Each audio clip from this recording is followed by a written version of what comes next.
Hello, everybody. It is not Tuesday, it's Monday, but I'm pre recording this Tuesday breakdown from an undisclosed location. I'm out of my office for a couple days and wanted to make sure that I did a breakdown for y'all. And so, yes, I'm pre recording it, but I'm going to try not to have to edit too much. I'm going to do this like we're doing a regular half hour. Unfortunately, we won't be able to do live chat like we usually do, but hopefully, it'll still feel like a normal Tuesday breakdown. Let's see. I am out and about on a vision quest. No, that sounds too fancy. I'm out and about on a little bit of a listening retreat. That's probably a little better. We have completed so many key things in the last couple weeks that we've worked really, really hard on. And the plan is to keep things mild and quiet for a while. But I still want to spend some time and do what Jesus did and go up into the mountains to talk to the Father and find out maybe if there's big picture stuff coming up next that we need to be aware of. I need to plan a summer preaching series and then also pray through maybe what do we think we're going to do once Luke is done. And those things are better heard and decided when you're out of the big machine. And so, yeah, come up to the mountains and enjoy some spring nature. And that's what I'm doing today. And want to be able to record this. But we should talk a little bit about Sunday. And I have a couple other things maybe to ramble about today. So, what happened yesterday? What happened Sunday? Oh, it was very interesting Sunday. I need to apologize to the YouTube people in our church because 8:30 service, for some reason, YouTube had a feedback loop of about 15 seconds. And so those of you who are watching live, you know what you heard. It was weird. And we didn't really figure it out until later. And so that's why if you go on the YouTube page, the 10 o'clock is the one that's there, not the 8:30, because we did another recording. We did another stream to try and fix that for posterity. The service was pretty close to the same. But that way, in case you had a weird experience watching live, you were able to catch later. Or for those of you who didn't watch live and watch later anyway, you don't know what I'm talking about because you got the good one at 10.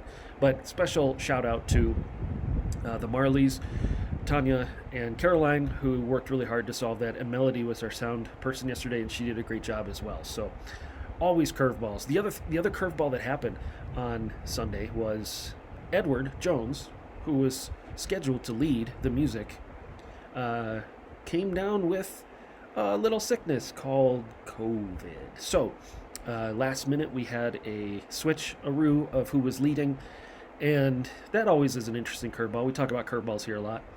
But again, if it weren't for the Marleys, I don't know if we would have hit the curveball this weekend. So awesome job them. The other thing that I get asked sometimes is if it's weird to be in the band and then turn around and preach. And I gotta say, like Easter Sunday, I wasn't in the band. And I find that when I'm not drumming or playing piano or whatever instrument is available, I don't know what to do with myself. I kind of wander the halls, or I'm in there helping with the sound, or just standing there pretending I'm helping with the sound. Or, of course, sometimes I'm in there singing as well. But it's a much more anxious 15 minutes for me than if I'm actually playing. There's something very comforting and comfortable about being back behind the drums.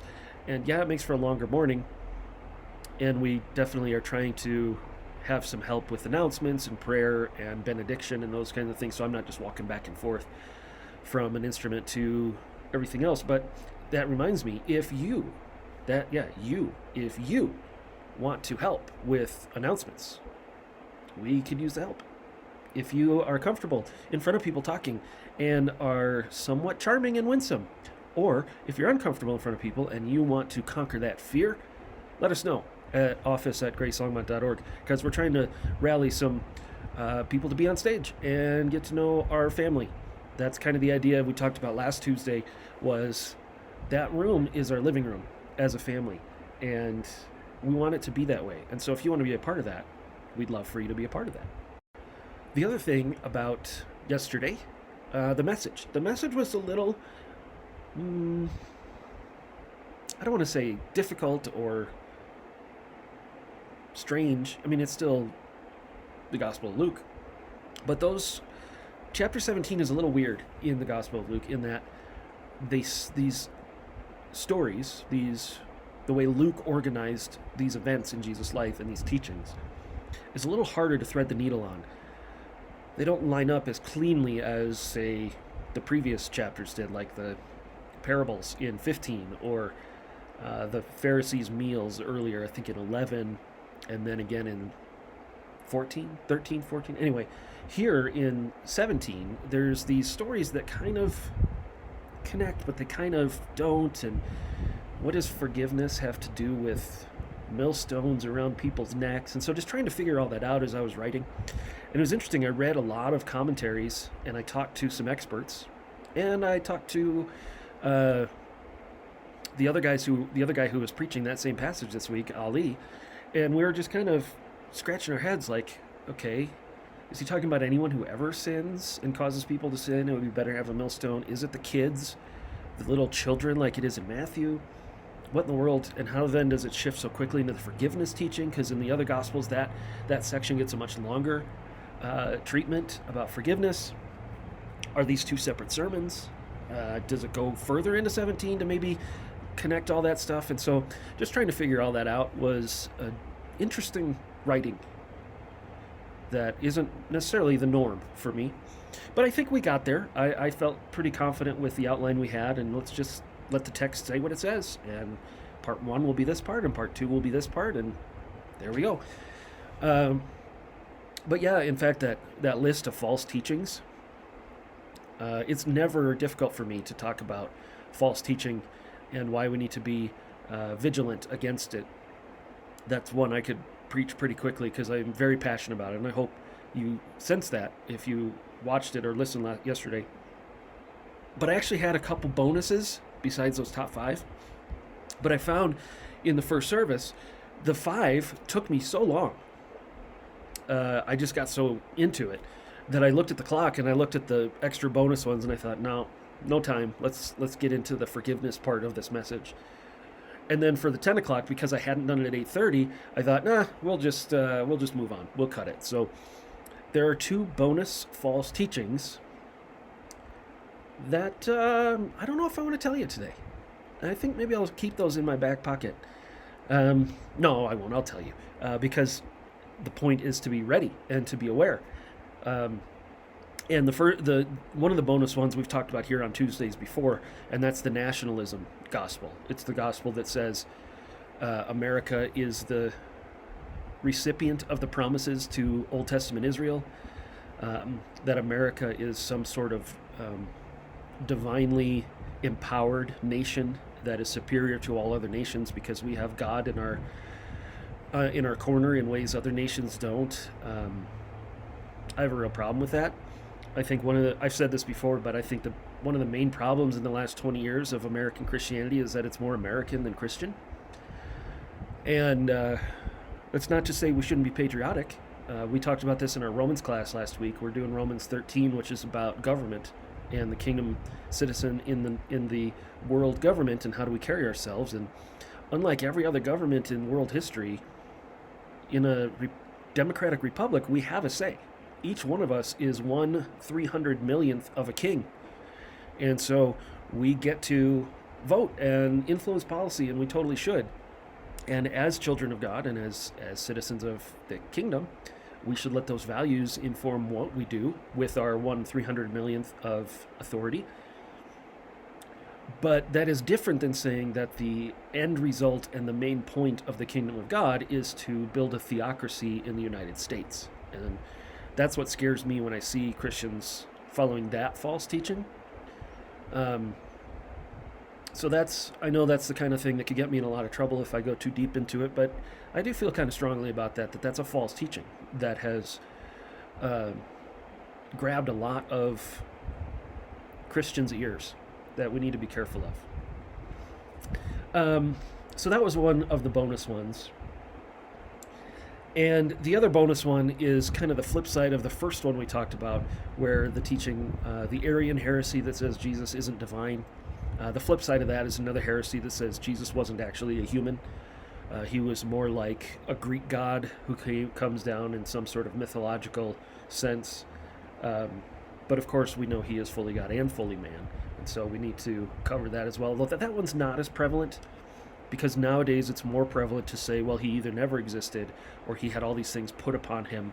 Like, unsurprisingly, the Da Vinci Code, Christopher Hitchens, Richard Dawkins, weird atheism, not weird, I would call it dime store atheism. It isn't even really well thought out, but it became popular atheism and the accusations that the church is corrupt and has been hiding secrets, and this whole theology of Jesus and of the Bible is just a giant conspiracy. It's not surprising that has now filtered into what the general person would believe, because how many millions of books did those three people sell? Dan Brown and Christopher Hitchens and Richard Dawkins. So I think there's false teaching out there as well of just kind of inch deep, not very well thought out of philosophy and atheism that has kind of spread to the masses that we're going to have to deal with as we talk to people. We need to understand, and I want to talk about this today, the epistemology. Again, I've talked about this in previous breakdowns, but the epistemology, why do people think what they think? And some of these influences of false teaching has been so prolific for so many decades, and it's taken over the educational system, let alone the political leanings that's taken over the educational system, that we need to understand, not beat it back, not punch it back in the face, but understand that people who were raised this way are going to have those presuppositions in their heads. And so if we just throw 1970s apologetics at people, it's just not going to work, because that's not the language they speak. And we can't assume they know anything about the Bible or have studied correct history on these issues. So instead of fighting them tooth and nail with a language they don't understand, an epistemology they don't have, we need to be missional in our thinking. Like if we were going to Kenya, we'd want to learn about the Kenyan culture to reach the Kenyans. And the problem is, a lot of us, myself included, who have been around the church for a long, long time, we have to go the extra mile to learn the language of just the people around us here in the United States, here in our neighborhoods, here in Longmont. I'm not in Longmont, but you know what I mean. Anyway, but that epistemology piece has got to be a part of how we think if we're going to combat false teaching. Because a lot of times the person who's believed the false teaching, they don't know that it's false, and they don't have a grid work for why it should be false. And so if we just come in, guns blazing, accusations flying, that's not going to do any good. We have to learn how to speak the language of the person that we're talking to and understand their epistemology so that we then can bring some of these truths to bear against the false teaching. All right, I said I was going to try and do this in just a half-hour chunk with no editing, but I'm a little nervous that the computer that I'm working off of here won't take a full half hour of video, and I don't want it stopping and freezing, and then I lose everything I did, so that's why I keep kind of stopping and starting, but I'm not editing things out.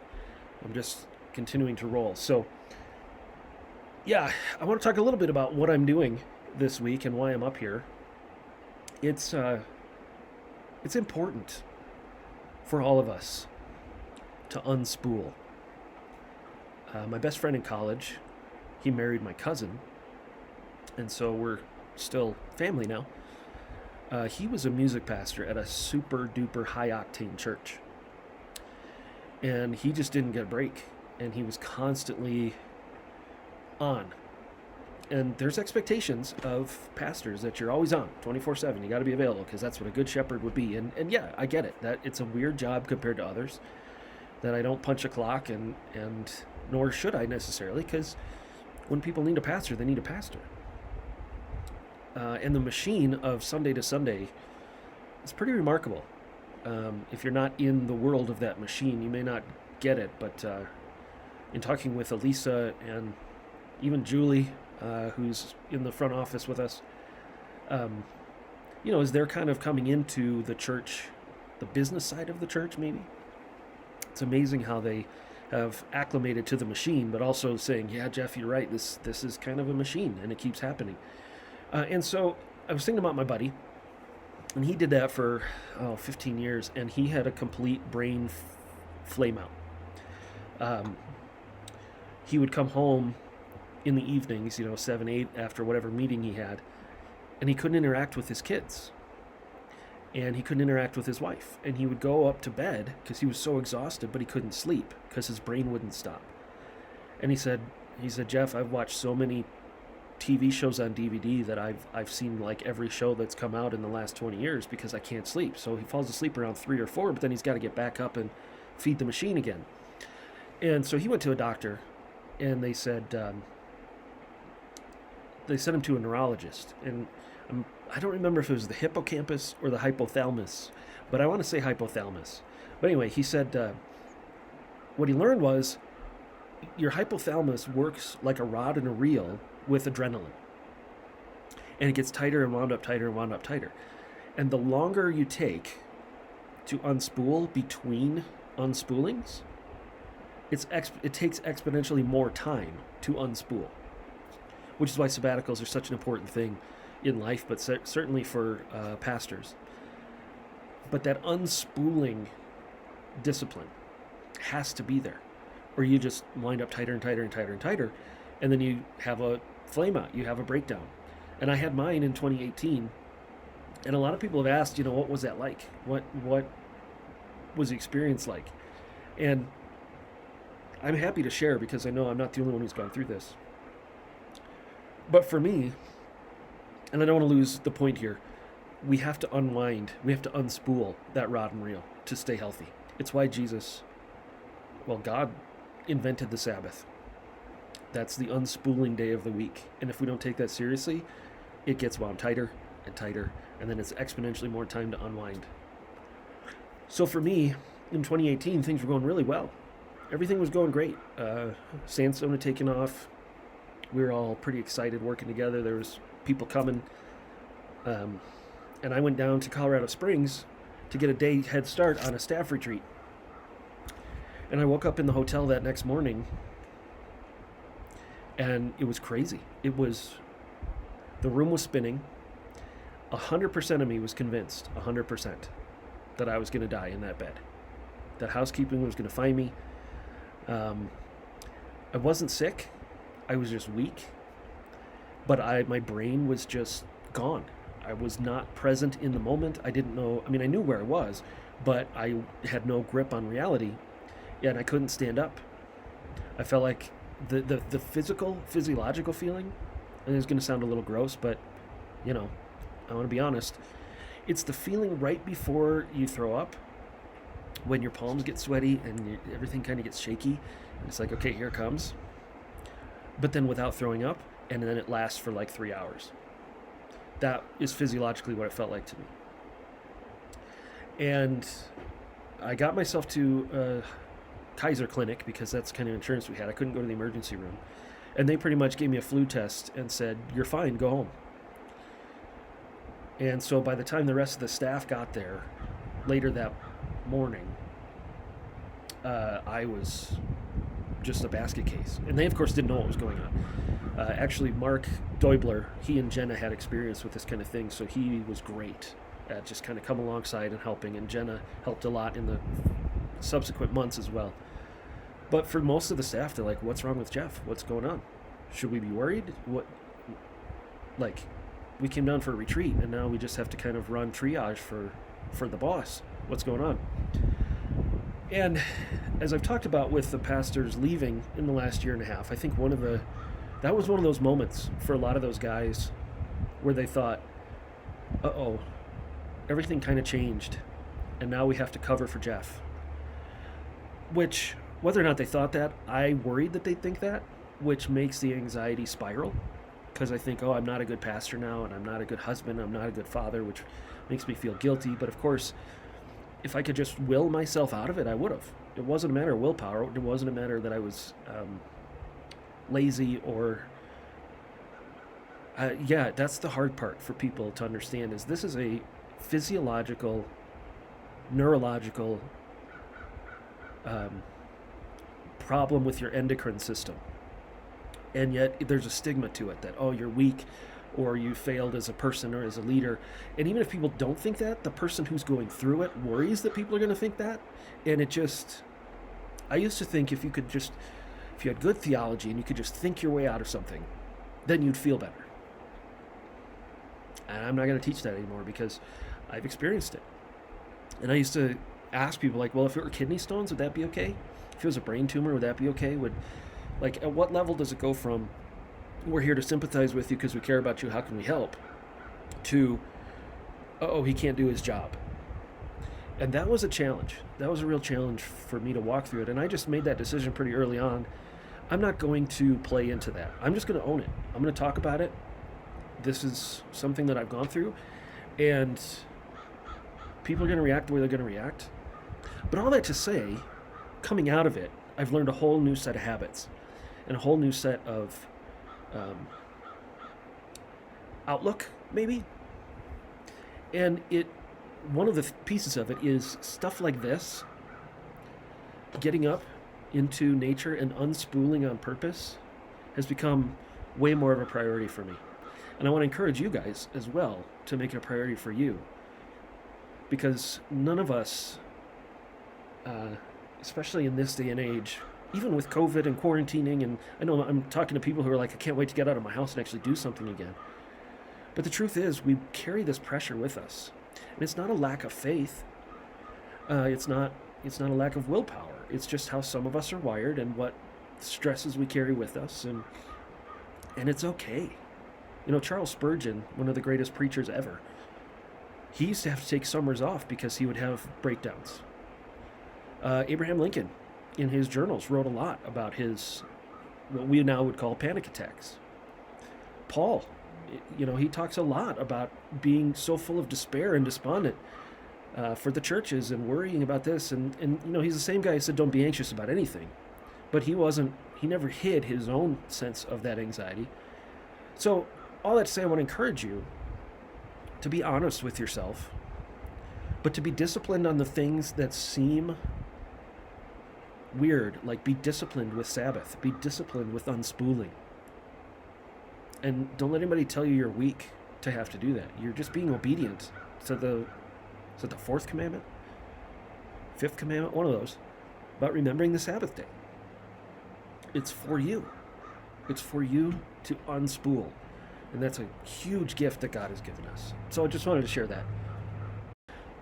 So I think I got about 7 minutes left today. It's kind of chilly up here in the mountains, but sorry to complain. Actually, I'm really enjoying it up here, and getting some time to just kind of see what the Lord has to tell me. But I want to say I am very optimistic. I'm always optimistic, but I'm really optimistic for where Grace is headed, and I'm optimistic because I get to stand in front of people on Sundays. We've lost quite a few families through COVID for a variety of reasons. We've lost quite a bit of our staff. But I look out and I see new faces, and I see committed faces of people who've been around for a while. I almost said old faces, but I didn't mean that. And yeah, there's an energy there. There's a feeling of, I don't want to say necessarily excitement, but there's definitely a sense of we're all in this together and we're on the right track. And I really am encouraged by that. My heart is with Longmont. My heart is with Grace. It always has been. And that hasn't lessened at all through all this. And I'm very optimistic just as a person. But I can see what the Lord is doing. And I can see what the Lord is doing through us and where we're headed.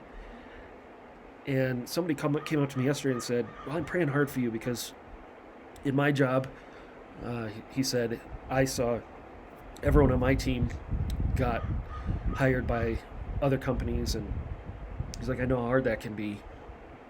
And I said, I'm actually okay. I'm okay because I know what God is doing in their lives. And I think I know what he's doing here. And it's really good. It's a good thing. I don't want to lose my friends. I don't want to lose families. But at the same time, I think we're on the right track. I've said for a long time I'd rather have a healthy church of 80 than an unhealthy church of 800. And if we can be healthy and be somewhere in the middle, I think we're going to be fine. And I just wanted to encourage you all with that. that the lampstand in Longmont is shining brightly. And I was thinking about that. I had a meeting with Pastor Nick over at Whitefields not too long ago. And then I had lunch this week with Pastor Brian of Purpose Church.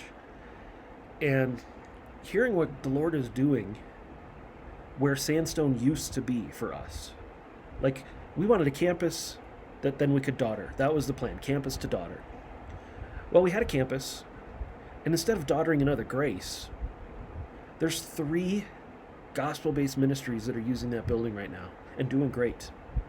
Purpose Church, Whitefields Church, obviously they're the main church there, and then a Latino congregation. So we didn't just go from one campus for us or one Grace Church to 2. We went from one gospel-oriented, kingdom-advancing church to 4. That's a huge win. And I'm excited about that. And I'm excited what God's going to do next for us. Our building's paid off. Our bylaws are clear and clean. We're rebuilding our staff. We're kind of relaunching our programs with systems that can be replicatable and easily communicated. Small groups, adult ed, those are the 2 primary ones for me. That's exciting. And so as I'm up here kind of clearing my head and trying to reset some things, that's giving me some energy. Even as I'm unspooling and relaxing, I'm getting some good energy going forward. So, yeah. Because this isn't live, I can't really take your questions, but something else happened yesterday that was fun. So after the second service, I went to the back corner of the sanctuary to turn in my microphone back to the sound booth. And there was a line of people wanting to see me. And so I ended up having more one-on-one conversations in that back corner of the sanctuary than I usually do standing in the lobby afterwards. And I thought, well, this is interesting. And what I found was a lot of them were newer people. Hey, I was here last week for Easter. I came back this week. I just wanted to say hi and introduce myself. Those types of conversations. And those are always encouraging too. Make me feel like, oh, there is good momentum here. And there is. So those are kind of fun. But it was weird to be like, I've been standing here now for 20 minutes. And I've been in good conversation with a lot of people. But I feel like I'm in this like weird corner. So next time, I think I'll leave my microphone on the stage. And then I'll go to a place where they can have a little more breathing room. But yeah, people ask me too about how the family's doing through a lot of this. Abby and I are doing awesome. My kids are doing well. So yeah, this hasn't affected me personally the way I think people worry that it has, but maybe that's because so many of you have been praying for me through all this, and that's awesome. And thank you for that. And I'm praying for a lot of you as well, even while I'm up here spending time with the Father. I'm remembering you as much as I can, and I hope you guys have a great week. I will be back Thursday with an update. Back from the office, I think. We'll see. But thanks for checking in. Thanks for watching this. And we'll catch you back as soon as we can. Thanks.